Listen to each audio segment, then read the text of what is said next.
ئاژی ئەمین پەیوەندیەکانی یەکێتی و پارتی بەرەو هەڵدێر دەبات. نهێنی پەیوەندیە تەلەفۆنیەکەی شەوی ڕابردووی بافڵ تاڵەبانی و مەسرور بارزانی چی بووە؟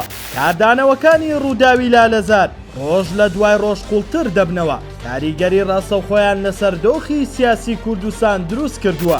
لەسەر ئاستی دەرەوەش ڕووداوەکە نیگەرانی یۆنامی ئەمریکا، بەریتانیا و یەکێتی ئەوروپای لێکەوتەوە. لەسەر ئاستی ناوەخۆیش پەیوەندیەکانی نێوان پارتی و یەکێتی یان دۆتە ئاستێکی مەترسیدار.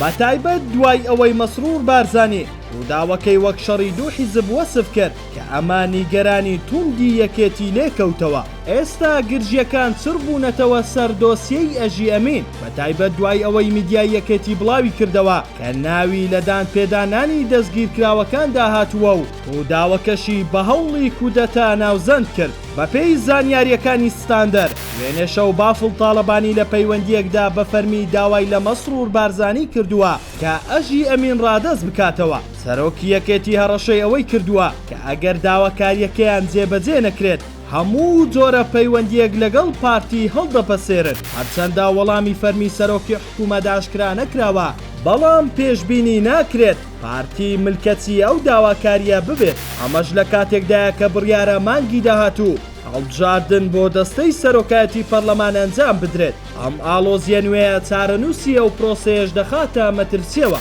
هاوکات هەمان سەرچاوە ئاشکرای کردووە کە دوێنێ بە فەرمانی ڕاستەوخۆی مەسعود بارزانی سەرۆکی پارتی بڕیاری ڕاگررتنی شەڕی ڕاگەیاندن دژی یەکێتی لەسەر دۆسیەی لالەزار دەرچووە کە وەک هەنگاوێک بۆ هێورکردنەوەی دۆخەکە لێک دەدرێتەوە. بەڵام بەهۆی دۆسیەی ئەژی ئەمینەوە پێدەچێت دۆخەکە ئاسان هێور نەبێتەوە.